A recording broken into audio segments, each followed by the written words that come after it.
Welcome to PSC tips. അപ്പോൾ നമുക്കിന്ന് 5ാം ക്ലാസ്സിലെ പുതിയ സയൻസ് ടെക്സ്റ്റ് ബുക്കിൽ നിന്ന് തുടങ്ങാം. അപ്പോൾ സയൻസിലെ 1ാമത്തെ ചാപ്റ്റർ ഒറ്റയല്ലൊരു ജീവിയും.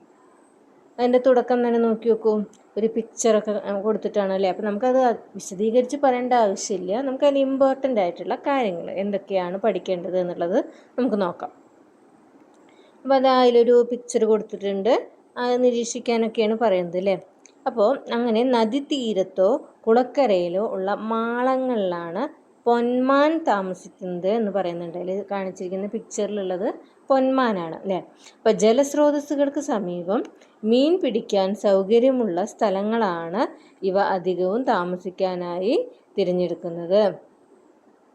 പലതരം ആഹാരം കഴിക്കുന്ന ജീവികൾ നമുക്ക് ചുറ്റുമുണ്ട് അല്ലേ. പലതരം ആഹാരം കഴിക്കുന്ന ജീവികളുണ്ട്. അപ്പോൾ വിവിധ തരം ജീവികൾ കഴിക്കുന്ന ആഹാരം ഏതെല്ലാമാണ്?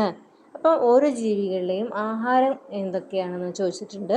അതുപോലെ ആടിൻ്റെ പ്രധാന ആഹാരം എന്താണ്? ആടിൻ്റെ പ്രധാന ആഹാരം എന്താ? സസ്യങ്ങളാണ് കഴിക്കുക അല്ലേ. ഇലകൾ, സസ്യങ്ങളൊക്കെയാണ് ആട് കഴിക്കുന്നത്. സസ്യഭാഗങ്ങൾ ആഹാരമാക്കുന്ന മറ്റേതെല്ലാം ജീവികളുണ്ട് കണ്ടെത്തി എഴുതും. അപ്പോൾ സസ്യങ്ങൾ ആഹാരമാക്കുന്ന ജീവികൾ, അതായത് മാന്, മുയൽ, ജിറാഫ്, അങ്ങനെ പശു, ഇതൊക്കെ സസ്യഭാഗങ്ങൾ ആഹാരമാക്കുന്ന ജീവികളാണ്. അപ്പോൾ അതിൻ്റെ കുറച്ച് ഉദാഹരണങ്ങൾ പഠിച്ചു വയ്ക്കുക. ഇനി അടുത്തത് പറയുന്നത് വാസസ്ഥലവും ആഹാരവും. അതിലും എന്താ കൊടുത്തിരിക്കുന്നത്? ഒരു ചിത്രം കൊടുത്തിരിക്കുകയാണ് അല്ലേ. അത് ഏത് വാസസ്ഥലം അവിടെ കാണിച്ചിരിക്കുന്നത്? കുളം കാണിച്ചിട്ടുണ്ട്, അതുപോലെ പാടം കാണിച്ചിട്ടുണ്ട് അല്ലേ. അപ്പോൾ അവിടെയൊക്കെ വസിക്കുന്ന ജീവികളെയും കാണിച്ചിട്ടുണ്ട്. ഇവയിൽ സസ്യങ്ങളെ ആഹാരമാക്കുന്ന ജീവികൾ എന്തെല്ലാമാണ്? അപ്പോൾ ചിത്രത്തിലുള്ള ജീവികളിൽ സസ്യങ്ങളെ ആഹാരമാക്കുന്ന ജീവികൾ ഏതെല്ലാം എന്ന് ചോദിച്ചിട്ടുണ്ട്. അത് ഏതൊക്കെയായിരിക്കും? ചെറുമീനുകളുണ്ട്, അതുപോലെ ഒച്ച് ഉണ്ട്, പിന്നെന്താണ്, പുൽച്ചാടി ഉണ്ട് അല്ലേ. അതൊക്കെ എന്താണ്? സസ്യങ്ങളെ ആഹാരമാക്കുന്ന ജീവികളാണ്. അതുപോലെ ചെറുമീനുകളെ ആഹാരമാക്കുന്ന ജീവികൾ ഏതൊക്കെയാണെന്ന് ചോദിക്കുന്നുണ്ട് അല്ലേ. അതിൽ കൊക്ക്, അതുപോലെ കാക്ക അല്ലേ, അങ്ങനെയുള്ള ജീവികളൊക്കെ ഉണ്ട്. ചിത്രത്തിലെ ഓരോ ജീവിയും എന്തിനെയെല്ലാം ആഹാരമാക്കുന്നു? ചെറുമീനുകൾ സസ്യങ്ങളെ ആഹാരമാക്കുന്നു. അതേപോലെ തന്നെ അടുത്ത വലിയ മീനുകൾ എന്ത് ചെയ്യുന്നു? ചെറുമീനുകളെയും ആഹാരമാക്കുന്നുണ്ട്. കൊക്കുകൾ മീനുകളെ ആഹാരമാക്കുന്നുണ്ട്. അതുപോലെ വയലിലുള്ള മറ്റ് ജീവികളെ ഉൾപ്പെടുത്തിയിട്ട് ഒരു ചിത്രീകരണം, അതായത് ആ ചിത്രം കാണിച്ചിരിക്കുന്നുണ്ടല്ലോ, ആഹാര ശൃംഖലയാണ് അത് സൂചിപ്പിക്കുന്നത്. അതിൽ ആദ്യം സസ്യം എന്ന് കൊടുത്തിട്ടുണ്ട് ഇതിലല്ലേ. ഈ പിക്ചറാണ്. ഈ പിക്ചർ ഒന്ന് നോക്കി വയ്ക്കുക. അതിലാദ്യം സസ്യം എന്ന് കൊടുത്തിട്ടുണ്ട്. സസ്യം കഴിക്കുന്നവരാരൊക്കെയാ? ചെറുമീനുണ്ട്, അതുപോലെ പുഴു, അതുപോലെ വേറെ എന്താ ഉള്ളത്? പുൽച്ചാടി അല്ലേ. ഇനി ഈ ചെറുമീനിനെയും പുൽച്ചാടിയെ ആരാഹാരമാക്കുന്നുണ്ട്? ചെറുമീനിനെ വലിയ മീൻ കഴിക്കും. അതുപോലെ എന്ത് ചെയ്യാം? തവള കഴിക്കുന്നുണ്ട്. പുൽച്ചാടീനെയും എന്ത് കഴിക്കുന്നുണ്ട്? തവള കഴിക്കുന്നുണ്ട്. ഈ വലിയ മീനിനെയും തവളേനെയും എന്ത് കഴിക്കുന്നു? കൊക്ക് കഴിക്കുന്നുണ്ട് അല്ലേ. അങ്ങനെ അതിങ്ങനെ സസ്യത്തിൽ നിന്ന് തുടങ്ങി എന്ത് ചെയ്യുന്നു? അതിങ്ങനെ ഓരോ ജീവികൾ മാറി മാറി മാറി വരികയാണ് അല്ലേ. സസ്യം കഴിക്കുന്നവ, പിന്നെ സസ്യത്തെ കഴിക്കുന്ന ആ മൃഗത്തിനെ കഴിക്കുന്ന മറ്റ് ജീവികൾ, അങ്ങനെ അങ്ങനെ അങ്ങനെ വലുതായിട്ട് ആ ശൃംഖല കടന്നു പോകുന്നുണ്ട്. അങ്ങനെ കടന്നു പോകുന്ന ആ ശൃംഖലയാണ് നമ്മൾ എന്ത് പറയുന്നത്? ആഹാര ശൃംഖല എന്ന് പറയുന്നത്. ഓക്കെ. അപ്പോൾ ആഹാര ശൃംഖല എന്താണ്? സസ്യത്തിൽ നിന്നാണ് തുടങ്ങുക. സസ്യത്തിൽ നിന്ന് തുടങ്ങി സസ്യത്തെ കഴിക്കുന്ന ജീവികൾ, പിന്നെ ആ ജീവികളെ കഴിക്കുന്ന വലിയ ജീവികൾ, അങ്ങനെ അങ്ങനെ അങ്ങനെ പോയി ലാസ്റ്റ് ഒരു ജീവിയിലെത്തുന്നുണ്ട്. ലാസ്റ്റ് അതിനെയും കഴിക്കുന്ന വിഘാടകരുണ്ട് കേട്ടോ.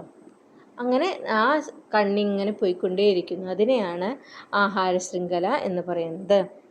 കണ്ണി ചേർന്ന് മാൻ, മുയൽ, പുൽച്ചാടി തുടങ്ങിയ ജീവികൾ എന്താ ചെയ്യുന്നത്? സസ്യങ്ങളെ ആഹാരമാക്കുന്നുണ്ട് അല്ലേ. മാൻ, മുയൽ, പുൽച്ചാടി തുടങ്ങിയവയാണ് സസ്യങ്ങളെ ആഹാരമാക്കുന്നത്. ഇവയെ ആഹാരമാക്കുന്ന മറ്റ് ജീവികളെ കൂടി ഉൾപ്പെടുത്തി ആഹാരബന്ധം പൂർത്തിയാക്കാനാണ് പറയുന്നത്. അപ്പോൾ മാൻ സസ്യത്തെ കഴിക്കുന്നത് മാനാണ്. മാനിനെ ആരൊക്കെ കഴിക്കാം? സിംഹോ അല്ലെങ്കിൽ എന്താണ് പുലിയോ അങ്ങനെ എന്തെങ്കിലുമൊക്കെ നമുക്ക് എഴുതാം. അതുപോലെ സസ്യം കഴിക്കുന്ന മുയലിനെ കഴിക്കുന്നത് ഇതുപോലെ നമുക്ക് എഴുതാം അല്ലേ. സിംഹം, അതുപോലെ കടുവ, അങ്ങനെ എന്തെങ്കിലുമൊക്കെ എഴുതാം. പുൽച്ചാടി, അതിൽ എന്ത് കഴിയുന്നുണ്ട്? പുൽച്ചാടി വരുന്നുണ്ട്. പുൽച്ചാടിയെ കഴിക്കുന്നത് ഏതാ വരിക? പുൽച്ചാടിയെ കഴിക്കുന്നത് ആരാ? പുൽച്ചാടിയെ കഴിക്കുന്നത് തവള അല്ലേ. തവള പുൽച്ചാടിയെ കഴിക്കുന്നുണ്ട്. അപ്പോൾ അങ്ങനെ എഴുതാം. അപ്പോൾ ഏതൊരു ശൃംഖലയും ആരംഭിക്കുന്നത് ഉൽപാദകരിൽ നിന്നാണ്. അതായത് സസ്യങ്ങൾ ആരാണ് അവിടെ? ഉൽപാദകരാണ് അല്ലേ. അപ്പോൾ സസ്യങ്ങളിൽ നിന്നാണ് ഏതൊരു ആഹാര ശൃംഖലയും ആരംഭിക്കുന്നത്. സസ്യങ്ങളിൽ നിന്നാണ്. അത് നമുക്കിതൊന്ന് പഠിക്കേണ്ടത് ഒന്നാണ്. പൂർത്തിയാക്കിയ ആഹാരബന്ധം ക്ലാസ്സിൽ അവതരിപ്പിക്കുക. അത് നീ ഒന്നും നോക്കല്ല. ഇനി എന്താണ് ആഹാര ശൃംഖലാജാലം? എന്താണ് ആഹാര ശൃംഖലാജാലം? ആഹാരത്തിനായി ജീവികൾ പരസ്പരം ആശ്രയിക്കുന്നു. ജീവികളുടെ ഈ പരസ്പര ബന്ധമാണ് ആഹാര ശൃംഖലാജാലം. ആഹാരത്തിനായി ജീവികൾ പരസ്പരം ആശ്രയിക്കുന്നു.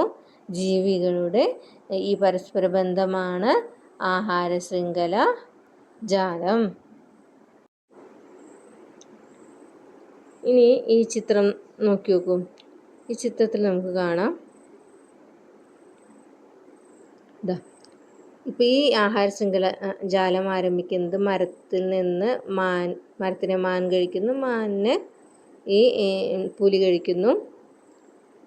പിന്നെ അതുപോലെ ഈ മരത്തിനെ പശു കഴിക്കുന്നു. ഈ പശുവിനെ ആര് കഴിക്കുകയാണ്? ഈ പുലി അല്ലെങ്കിൽ കടുവ എന്താ വെച്ചാൽ അതിനെ കഴിക്കുന്നു അല്ലേ. അതേപോലെ ഈ ശൃംഖല ഇങ്ങനെ ഓരോ കണ്ണിയായിട്ട് ഇങ്ങനെ മാറിക്കൊണ്ടേ ഇരിക്കുകയാണ്. അപ്പോൾ ഇതിനെയാണ് നമ്മൾ ഒരുമിച്ച് എന്ത് പറയുന്നത്?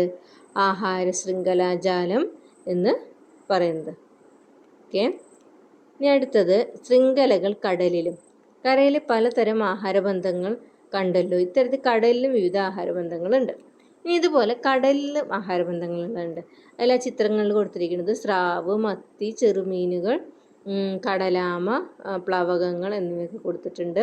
കടലിലെ ചില ജീവികളാണ് ചിത്രത്തിൽ. ചുവടെ നൽകിയ പട്ടികയിലെ വിവരങ്ങൾ കൂടി പരിശോധിച്ച് ഈ ജീവികളെ ഉൾപ്പെടുത്തി ഒരു ആഹാര ശൃംഖലാജാലം ഉണ്ടാക്കാനാണ് പറഞ്ഞിരിക്കുന്നത്. അപ്പോൾ ആദ്യത്തെ ഏതാണ്? സ്രാവ്. സ്രാവ് ആഹാരമാക്കുന്ന ജീവികൾ ഏതൊക്കെയാണ്? കണവ, അതുപോലെ ചെറിയ ചെറിയ മീനുകൾ, കടലാമ, ഇവയൊക്കെ ആര് കഴിക്കുന്നുണ്ട്? സ്രാവ് കഴിക്കുന്നുണ്ട്. ഓക്കെ. അപ്പോൾ അത് നമുക്ക് അങ്ങനെ ചെയ്തു വയ്ക്കാം അല്ലേ.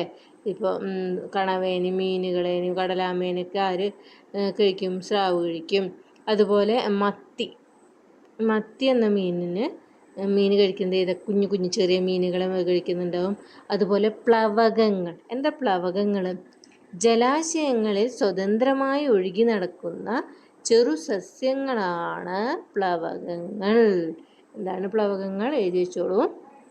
ജലാശയങ്ങളിൽ സ്വതന്ത്രമായി ഒഴുകി നടക്കുന്ന ചെറു സസ്യങ്ങളാണ് പ്ലവകങ്ങൾ. സമുദ്രം എന്ന ആവാസ വ്യവസ്ഥയിലെ ഉൽപ്പാദകരാണിവ. അപ്പോൾ ആവാസ വ്യവസ്ഥ എന്താണെന്ന് നമ്മൾ പറഞ്ഞല്ലോ. ഒരു ജീവി ജീവിക്കുന്ന ചുറ്റുപാടിനെയാണ് നമ്മൾ ആവാസ വ്യവസ്ഥ എന്ന് പറയുന്നത്. അപ്പോൾ നമ്മുടെ ചുറ്റും കാണപ്പെടുന്ന ആവാസ വ്യവസ്ഥകൾ ഏതൊക്കെയാണ്? ഇപ്പോൾ കുളം, അതുപോലെ സമുദ്രം, പിന്നെ എന്താണ് കാട്.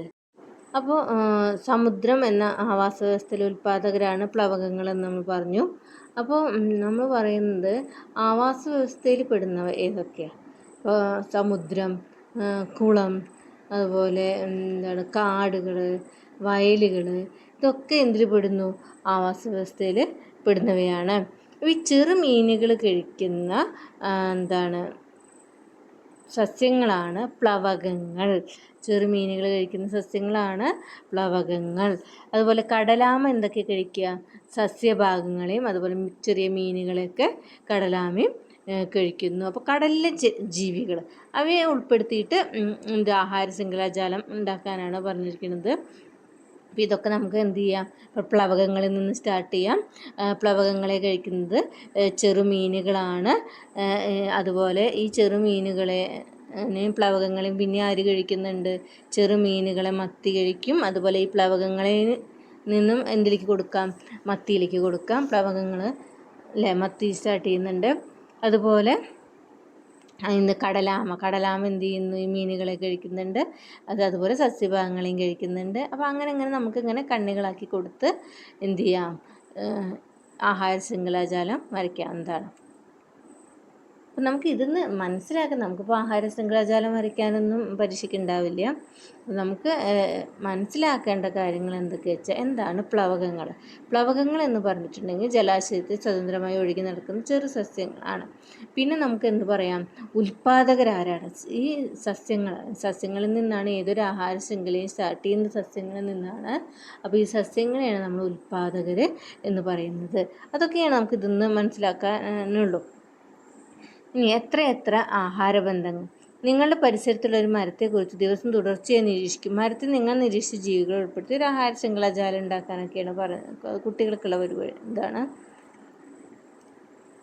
നിലനിൽപ്പിനായി കുളത്തിലെ മത്സ്യത്തെ കണ്ടല്ലോ. മത്സ്യത്തിന് നിലനിൽക്കാൻ എന്തെല്ലാം ഘടകങ്ങൾ ആവശ്യമുണ്ട്?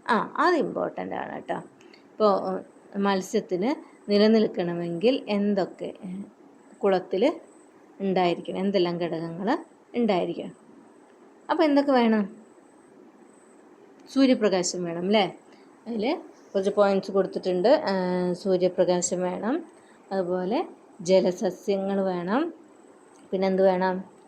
ഓക്സിജൻ വേണം, പിന്നെന്ത് വേണം? മണ്ണ് വേണം അല്ലേ? അങ്ങനെ കുറേ കാര്യങ്ങൾ ആവശ്യമുണ്ട്. കുളത്തിലെ മറ്റു ജീവികൾക്കും നിലനിൽക്കാൻ ഈ ഘടകങ്ങൾ ആവശ്യമില്ലേ? കുളത്തിലെ ഘടകങ്ങൾ തരംതിരിച്ച് പട്ടികപ്പെടുത്താനാണ് പറഞ്ഞിരിക്കുന്നത്. അപ്പോൾ എല്ലാ ജീവികൾക്കും ശ്വസിക്കാൻ എന്ത് വേണം? ശ്വസനവായു വേണം അല്ലേ? അത് ഏതൊരു ഇതിലാണ്, ഏത് ആവാസ വ്യവസ്ഥയിൽ താമസിക്കുകയാണെങ്കിലും അവിടെ എന്ത് വേണം? ശ്വസനവായു വേണം. അതുപോലെ സൂര്യപ്രകാശം വേണം, ജലം വേണം, പിന്നെന്ത് വേണം? മണ്ണ് ആവശ്യമാണ്, പിന്നെ സസ്യങ്ങൾ ആവശ്യമാണ്. ഇതൊക്കെ ഘടകങ്ങൾ ആവശ്യമുള്ളതാണ്.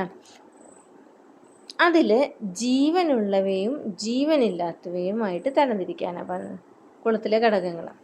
ഇപ്പോൾ ജീവനുള്ളവ നമുക്കെന്ത് പറയാം? എന്തൊക്കെ ഘടകങ്ങളിൽ ജീവനുള്ളത്? നമുക്ക് എന്താ ജീവനുള്ളതിലുള്ളത്? സസ്യങ്ങൾ അല്ലേ, ജലസസ്യങ്ങൾ ഉൾപ്പെടുത്താം ജീവനുള്ളത്. ജീവനില്ലാത്തവയിൽ എന്തൊക്കെ ഉൾപ്പെടുത്താം? സൂര്യപ്രകാശം, വായു, ജലം, മണ്ണ് ജീവനില്ലാത്തവയിൽ ഉൾപ്പെടുത്താം.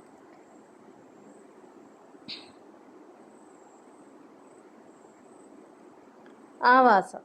നിരവധി ജീവികൾക്ക് നിലനിൽപ്പിനാവശ്യമായ എല്ലാ ഘടകങ്ങളും അടങ്ങിയ ഒരു ചുറ്റുപാടാണ് വയൽ. നമ്മൾ പറഞ്ഞു വയലും എന്താണ്? ഒരു ആവാസ വ്യവസ്ഥയാണ്.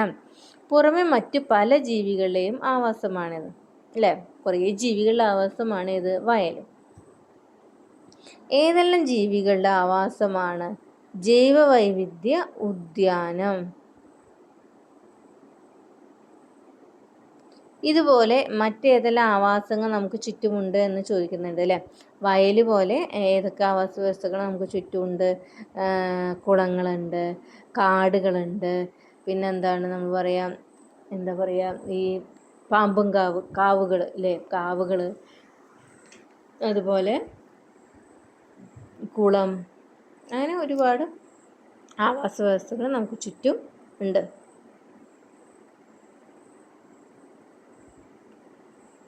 ജൈവവൈവിധ്യ അതൊന്നും വേണ്ട. ഓരോ ജീവിക്കും അനുയോജ്യമായ ആവാസമുണ്ട്. അത് ഇമ്പോർട്ടൻ്റ് ആണ് കേട്ടോ. ഓരോ ജീവിക്കും അനുയോജ്യമായ ആവാസമുണ്ട്. ഇതാ കുറേ ആവാസങ്ങൾ കാണിച്ചിരിക്കുന്നുണ്ട്. പുൽമേടുകളുണ്ട്, മരുഭൂമി, അതുപോലെ കണ്ടൽക്കാടുകൾ, പിന്നെ എന്താ പറയുക, സമുദ്രങ്ങൾ, പിന്നെന്താ, അങ്ങനെയുള്ള കാര്യങ്ങൾ. 2 ജീവികളുടെ ആഹാര കാർഡാണ് ചിത്രത്തിൽ തന്നിരിക്കുന്നത്. ജീവി കാക്ക. കാക്കയുടെ ആഹാരം എന്താ? ചെറുജീവികൾ, പഴങ്ങൾ, ധാന്യങ്ങൾ, ഭക്ഷണാവശിഷ്ടങ്ങൾ, മൃതാവശിഷ്ടങ്ങളൊക്കെയാണ് കാക്ക ആഹാരമാക്കുന്നത്. ആട് ആഹാരമാക്കുന്നത് പുല്ല്, ഇലകൾ, ധാന്യങ്ങളൊക്കെ ആഹാരമാക്കുന്നു. കൂടിയാലും കുറഞ്ഞാലും ആഹാര ശൃംഖലാജാലം പരിശോധിക്കും. അപ്പോൾ ഈ ആഹാര ശൃംഖലാജാലത്തിലും തുടങ്ങിയിരിക്കുന്നത് സസ്യത്തിൽ നിന്നാണ്. അപ്പോൾ പുല്ല്, പുൽച്ചാടി, അതുപോലെ കോഴീനെ കുറുക്കൻ, കുറുക്കന് ആരാണ്? കടുവ അല്ലേ? പിന്നെ എന്ത് ചെയ്യുന്നുണ്ട്? എന്താണ്? പുല്ല് പശു കഴിക്കുന്നു, പശുവിനെ കടുവ കഴിക്കുന്നു. പുല്ല് മാൻ കഴിക്കുന്നുണ്ട്, മാനിനെ കടുവ കഴിക്കുന്നു. അപ്പോൾ ആ ഒരു ശൃംഖലാജാലം അങ്ങനെ പോകുന്നുണ്ട്. ഈ ആവാസ വ്യവസ്ഥയിൽ നിന്നും കടുവകൾ ഇല്ലാതായാൽ എന്തു സംഭവിക്കും എന്ന് ചോദിക്കുന്നു. ഏതെല്ലാം ജീവികളുടെ എണ്ണം വർദ്ധിക്കും? അപ്പം ഇതിലിപ്പോൾ കടുവ ഇല്ലാതായിട്ടുണ്ടെങ്കിൽ എന്തിൻ്റെ എണ്ണം വർദ്ധിക്കുക? കുറുക്കൻ്റെ എണ്ണം വർദ്ധിക്കും അല്ലേ? കുറുക്കൻ്റെ എണ്ണം വർദ്ധിക്കാം. അതുപോലെ പശുക്കളുടെ എണ്ണം വർദ്ധിക്കാം. മാനുകളുടെ എണ്ണം വർദ്ധിക്കാം. ഇതൊക്കെ വർദ്ധിക്കാൻ കാരണം. മാനുകളുടെ എണ്ണം കൂടി എന്ത് സംഭവിക്കും? മാനുകളുടെ എണ്ണം കൂടി കഴിഞ്ഞിട്ടുണ്ടെങ്കിൽ ഇവിടെയുള്ള അവയ്ക്ക് ഭക്ഷണം കിട്ടാതെ വരും അല്ലേ? പുല്ല് വർഗത്തിൽപ്പെട്ട ചെടികളൊക്കെ നശിക്കാൻ തുടങ്ങും. ഭക്ഷ്യശൃംഖലയിലെ ഏറ്റവും ഉയർന്ന കണ്ണിയിൽപ്പെടുന്ന ജീവിയാണ് കടുവ. ഒരു ആവാസ വ്യവസ്ഥയിൽ സസ്യാഹാരികളുടെയും മാംസാഹാരികളുടെയും എണ്ണം ആരോഗ്യകരമായി നിലനിർത്തുന്നതിൽ ഓരോ കണ്ണിയിലെയും ജീവികൾക്ക് പങ്കുണ്ട്. അപ്പോൾ ഇതിൽ ഒരു ജീവിയുടെ എണ്ണം കുറഞ്ഞാലോ കൂടിയാലോ നമുക്ക് ബുദ്ധിമുട്ടാണ് അല്ലേ? ഇത് കൃത്യമായി ഇതേപോലെയുള്ള ആഹാര ശൃംഖല നടക്കണമെങ്കിൽ എല്ലാ ജീവികളും അതിനനുസരിച്ച് ഉണ്ടായിരിക്കണം. ഒരു ആവാസ വ്യവസ്ഥയിൽ സസ്യാഹാരികളുടെയും മാംസാഹാരികളുടെയും എണ്ണം ആരോഗ്യകരമായി നിലനിർത്തുന്നതിൽ ഓരോ കണ്ണിയിലെയും ജീവികൾക്ക് പങ്കുണ്ട്. ആഹാര ശൃംഖലയിലെ താഴെ കണ്ണിയിലുള്ള ചില ജീവിവർഗങ്ങൾ നശിച്ചാൽ അവയ്ക്ക് പകരം അതേ ധർമ്മം ചെയ്യുന്ന മറ്റു ജീവിവർഗങ്ങൾ ഉണ്ടായെന്ന് വരാം. കടുവയെ പോലെയുള്ള ജീവികൾ ഇല്ലാതായ പകരം ആ ധർമ്മം നിർവഹിക്കാൻ മറ്റു ജീവികൾ അധികമില്ല. അതിനാൽ കടുവയെ പോലെ ഉയർന്ന കണ്ണിയായ ജീവികളുടെ സംരക്ഷണം പ്രാധാന്യമർഹിക്കുന്നുണ്ട്. കടുവയെ സംരക്ഷിക്കുന്നത് വഴി വലിയൊരു ആവാസ വ്യവസ്ഥ മുഴുവനായും സംരക്ഷിക്കപ്പെടും. ഒരു ആവാസ വ്യവസ്ഥ സംരക്ഷിക്കപ്പെടണമെങ്കിൽ അതിലെ ലാസ്റ്റ് കണ്ണിയിൽ നിൽക്കുന്ന ആര് വേണം? കടുവ അല്ലേ? ഭക്ഷ്യശൃംഖലയിലെ ഏറ്റവും ഉയർന്ന കണ്ണിയിൽപ്പെടുന്ന ജീവികളാണ് കടുവ, സിംഹം എന്നൊക്കെ ഉള്ളവർ. അപ്പോൾ അവരെ എന്ത് ചെയ്യണം? നമ്മൾ അവയെ സംരക്ഷിക്കേണ്ടത് അത്യാവശ്യമാണ്. അല്ലെങ്കിൽ ഈ ആവാസ വ്യവസ്ഥയിൽ ഒരുപാട് പ്രശ്നങ്ങൾ ഉണ്ടാവാം. ഒരുപാട് ജീവികളുടെ എണ്ണം വർദ്ധിക്കാം. അപ്പോൾ നമ്മളിൽ ഒരുപാട് മാറ്റങ്ങൾ, ഒരുപാട് പ്രശ്നങ്ങൾ നമ്മുടെ ആവാസ വ്യവസ്ഥയ്ക്ക് ഉണ്ടാവാൻ സാധ്യതയുണ്ട്. അധിനിവേശക്കാർ. ആഫ്രിക്കൻ ഭൂഖണ്ഡത്തിൽ കാണപ്പെടുന്ന ഒരു മത്സ്യമാണ് ആഫ്രിക്കൻ മുഷി. ആഫ്രിക്കൻ ഭൂഖണ്ഡത്തിൽ കാണപ്പെടുന്ന മത്സ്യം ഏതാണ്? ആഫ്രിക്കൻ മുഷി. ഇവ വളരെ പെട്ടെന്ന് വളർന്നു പെരുകുന്നു. കേരളത്തിലെ ചില ജലാശയങ്ങളിൽ അധിനിവേശ മത്സ്യമായി ഇവ കാണപ്പെടുന്നു. ജലാശയങ്ങളിലെ നാടൻ മത്സ്യങ്ങളെയാണ് ആഫ്രിക്കൻ മുഷി ആഹാരമാക്കുന്നത്. ജലാശയങ്ങളിൽ കാണപ്പെടുന്ന നാടൻ മത്സ്യങ്ങളെയാണ് ആഫ്രിക്കൻ മുഷി ഭക്ഷിക്കുന്നത്. ഇവയെ ആഹാരമാക്കുന്ന ജീവികൾ നമ്മുടെ ജലാശയങ്ങളിൽ കാണപ്പെടുന്നില്ല. നമ്മുടെ നാട്ടിലെ കുളത്തിലേക്ക് ആഫ്രിക്കൻ മുഷി എത്തിയാൽ ആവാസത്തിന് എന്ത് സംഭവിക്കും എന്നാണ് ചോദിക്കുന്നത്. അപ്പോൾ ആഫ്രിക്കൻ ഭൂഖണ്ഡത്തിൽ കാണപ്പെടുന്ന മത്സ്യമാണ് ആഫ്രിക്കൻ മുഷി. അതിപ്പോൾ നമ്മുടെ ഇവിടങ്ങളിലൊന്നും ഇല്ല. ജലാശയങ്ങളിൽ കാണപ്പെടുന്ന നാടൻ മത്സ്യങ്ങൾ എത്ര ആഫ്രിക്കൻ മുഷി ആഹാരമാക്കുന്നത്. ഈ ആഫ്രിക്കൻ മുഷീനെ ആഹാരമാക്കാൻ വേറെ ജീവികളില്ല എന്നാണ് പറയുന്നത്. ഇപ്പോൾ നമ്മുടെ നാട്ടിലെ കുളത്തിലേക്കൊക്കെ വന്നു കഴിഞ്ഞിട്ടുണ്ടെങ്കിൽ അതിൽ എന്ത് സംഭവിക്കും? അതിലെ ചെറിയ ചെറിയ നാടൻ മത്സ്യങ്ങളൊക്കെ നശിക്കാൻ തുടങ്ങും അല്ലേ? നിങ്ങളുടെ പ്രദേശത്തിൽ ഏതെങ്കിലും അധിനിവേശ ജന്തുക്കളും സസ്യങ്ങളുണ്ടോ? ഒന്നും വേണ്ട. ആഹാര ശൃംഖലാജാലം നോക്കുക. ഇവിടെ ഒരു ആഹാര ശൃംഖലാജാലം കൊടുത്തിട്ടുണ്ട്. ഇതിൽ കൂടുതലും നമുക്ക് ഇമ്പോർട്ടൻ്റായി പറയുന്നത് ഈ ആഹാര ശൃംഖലാജാലമാണ്. അതിലും എന്താ കാണിച്ചിരിക്കുന്നത്? പുൽച്ചാടി കഴിക്കുന്നു, പുൽച്ചാടീനെ കോഴി കഴിക്കുന്നു, കോഴീനെ കുറുക്കനെ കഴുകൻ അല്ലേ? അതേപോലെ എന്താണ് പുല്ല് മുയൽ കഴിക്കുന്നു. മുയലിന് എന്ത് കഴിക്കാം? അല്ല, പുല്ല് ആര് കഴിക്കുന്നു? അണ്ണാനാണോ അത് മുയലാണോ? അണ്ണാനാണോ അല്ലേ? അപ്പോൾ അതിന് പാമ്പ് കഴിക്കുന്നുണ്ട്, പൂച്ച കഴിക്കുന്നുണ്ട്, കുറുക്കൻ കഴിക്കുന്നുണ്ട്. അവരെയൊക്കെ ആര് കഴിക്കും? കഴുകൻ കഴിക്കുന്നുണ്ട് അല്ലേ? പിന്നെന്താ പറയുന്നത്? എന്താണ്? പുല്ല്, പുൽച്ചാടി, തവള, പാമ്പ്, കഴുകൻ. അങ്ങനെ ഒരുപാട് ആഹാര ശൃംഖല നടക്കുന്നുണ്ട്. പലതരം ആഹാരബന്ധങ്ങൾ ചിത്രത്തിലുണ്ട്. ഇതിൽ ഒറ്റ ശ്രേണിയിലുള്ള ഒരു ആഹാരബന്ധം കൊടുത്തിട്ടുണ്ട്. പുല്ല്, പുൽച്ചാടി, കോഴി, കുറുക്കൻ, കഴുകൻ അല്ലേ?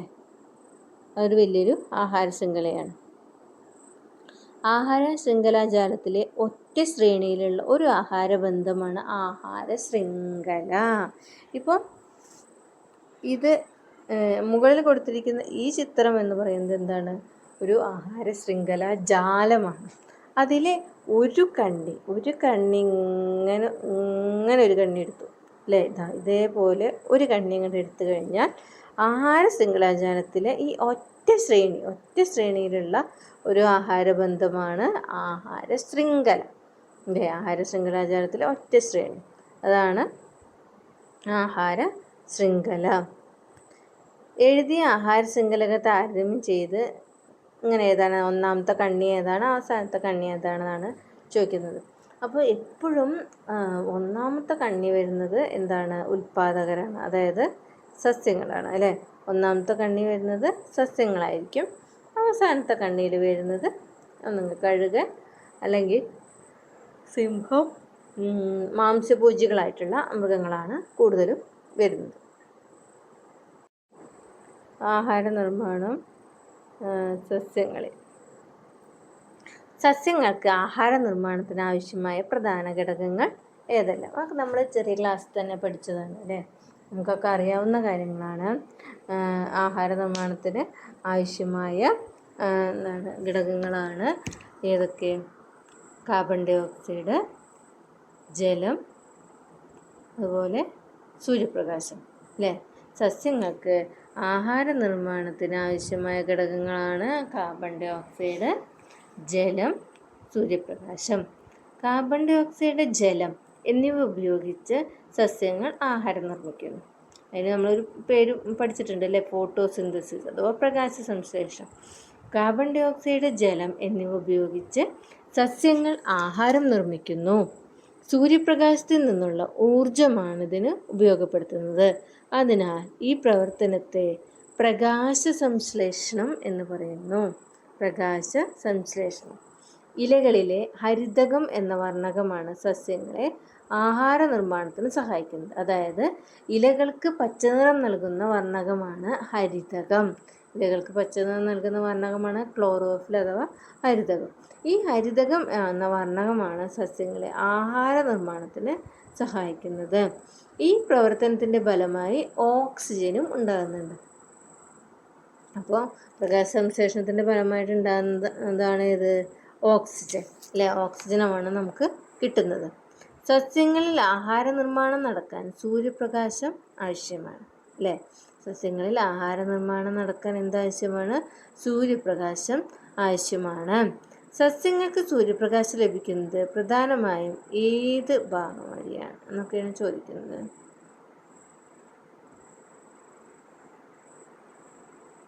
സസ്യങ്ങൾക്ക് സൂര്യപ്രകാശം ലഭിക്കുന്നത് എങ്ങനെയാണ്? ഇലകളിലൂടെയാണ് അല്ലേ?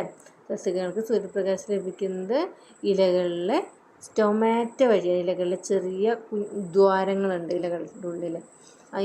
ആ ദ്വാരങ്ങളിൽ നമ്മൾ എന്ത് പറയുന്നത്? സ്റ്റൊമാറ്റ എന്ന് പറയുന്നത് ചെറിയ സുഷിരങ്ങൾ. ആ സുഷിരങ്ങളെയാണ് സ്റ്റൊമാറ്റ എന്ന് പറയുന്നത്. അതുവഴിയാണ് സൂര്യപ്രകാശം സസ്യങ്ങൾക്ക് ലഭിക്കുന്നത്. പരമാവധി സൂര്യപ്രകാശം പതിക്കുന്ന രീതിയിലാണ് സസ്യങ്ങളിൽ ഇലകൾ ക്രമീകരിക്കപ്പെടുന്നത്. തന്നിരിക്കുന്ന ചിത്രത്തിൽ ഇലകളിലെ ക്രമീകരണം നോക്കൂ. എന്തെങ്കിലും പ്രത്യേകതകളുണ്ടോ അല്ലേ? ഇലകളിലെ ക്രമീകരണം കാണിച്ചിരിക്കുന്നു, നോക്കുന്നു.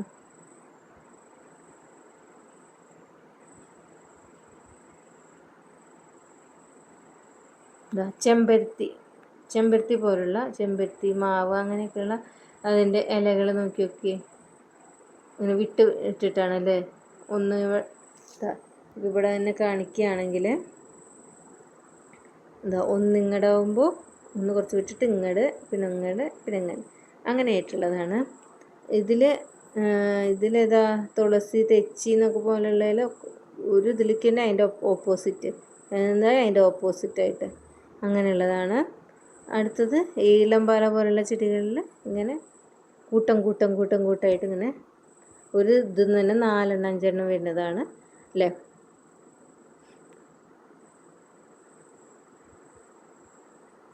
ഇലകൾക്ക് പൊതുവെ പച്ച നിറമാണല്ലോ, എന്നാൽ പല നിറത്തിലുള്ള ഇലകൾ നിങ്ങൾ ശ്രദ്ധിച്ചിട്ടുണ്ടാവും.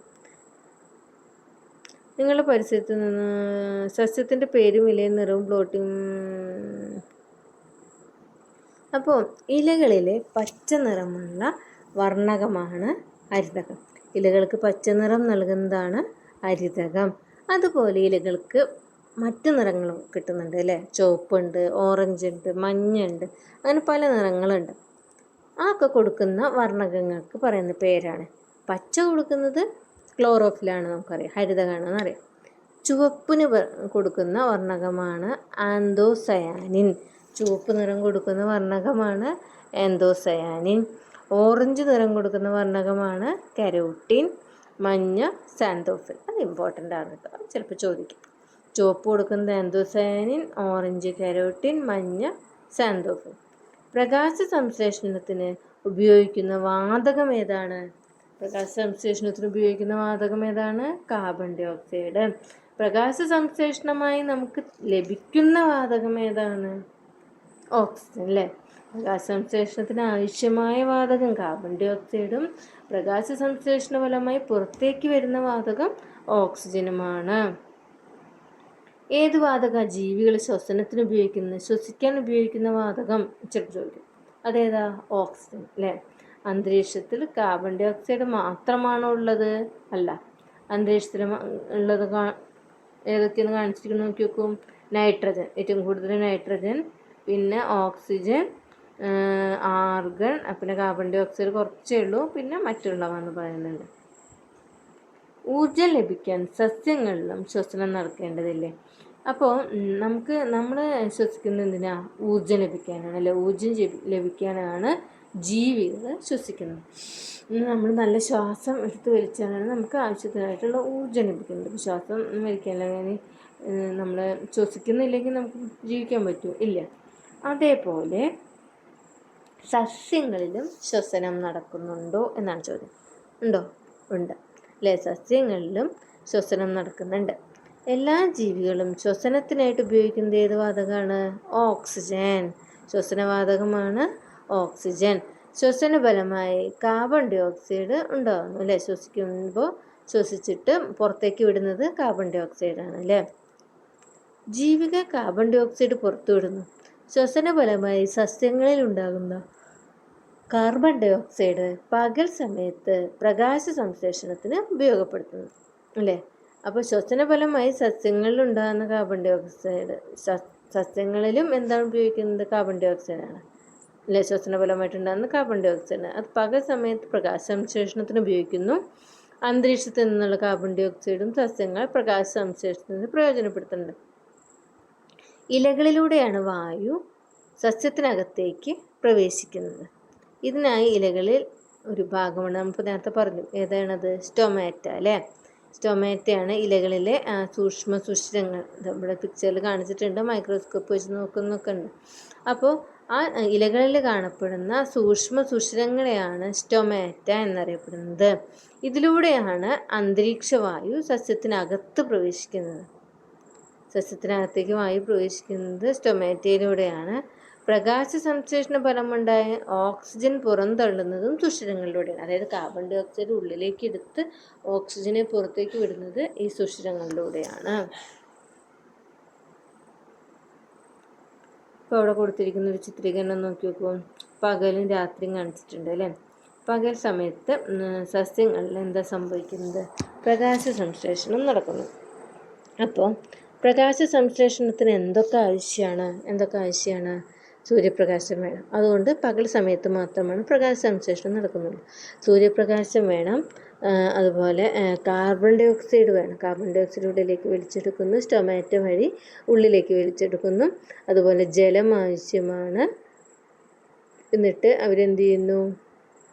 സൂര്യപ്രകാശം ആവശ്യമാണെന്ന് പറഞ്ഞു. അപ്പോൾ ഇതെല്ലാം കൂടി അവർ പ്രകാശ സംശ്ലേഷണം നടക്കുന്നു, ഫുഡ് ഉണ്ടാക്കുന്നു.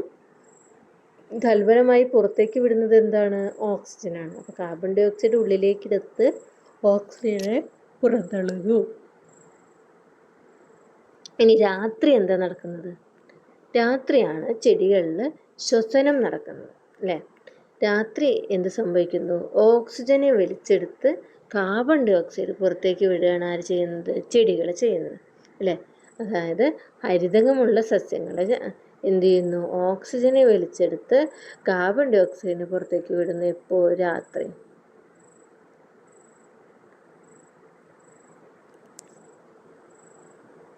എല്ലാ സസ്യങ്ങളും ആഹാരം നിർമ്മിക്കുന്നുണ്ടോ എന്നാണ് അടുത്ത ചോദ്യം.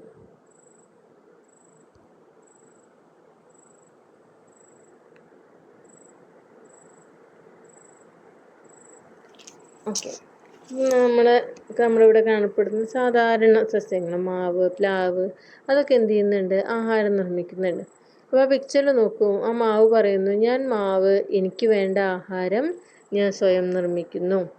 അപ്പോൾ മാവിൻ്റെ മുകളിൽ ആരുണ്ട്? ഇത്തിൽക്കണ്ണി ഉണ്ട്. അപ്പോൾ ഇത്തിൽക്കണ്ണി എന്ത് പറയുന്നു? ഞാൻ ഇത്തിൽക്കണ്ണി, ഞാനും സ്വയം ആഹാരം നിർമ്മിക്കുന്നു.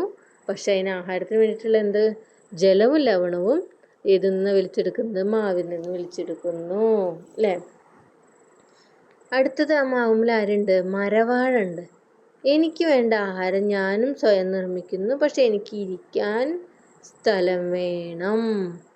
അപ്പോൾ മരവാഴയ്ക്കും അതുപോലെ ഇത്തിൽക്കണ്ണിക്കുമൊക്കെ ഇരിക്കാനുള്ള സ്ഥലം മതി, താമസ സൗകര്യം മാത്രം മതി, അല്ലേ?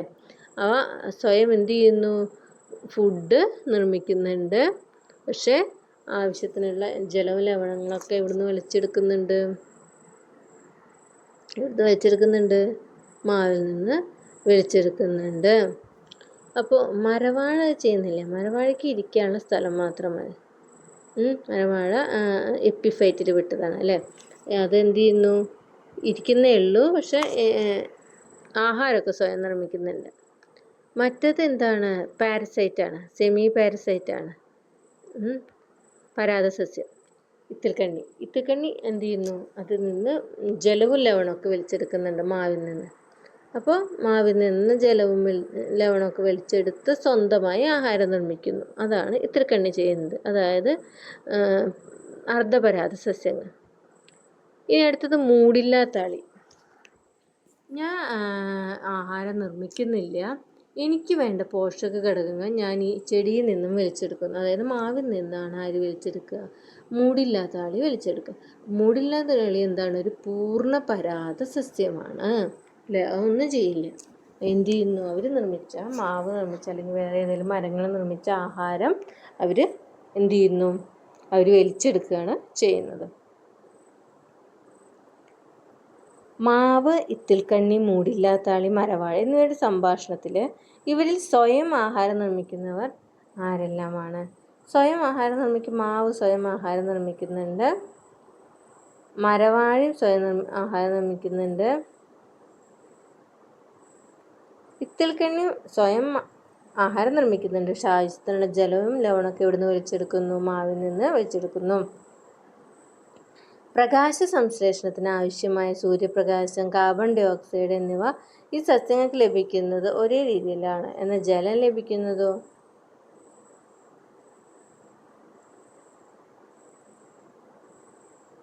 ജലം ലഭിക്കുന്നത് എങ്ങനെ? ചെടികൾക്ക് മണ്ണിനടിയിൽ നിന്ന് നമ്മൾ വെള്ളം ഒഴിച്ചെടുക്കുമ്പോൾ എന്ത് ചെയ്യുന്നു? വേരുകൾ വഴി അവ വലിച്ചെടുക്കുകയാണ് ചെയ്യുന്നത്, അല്ലേ?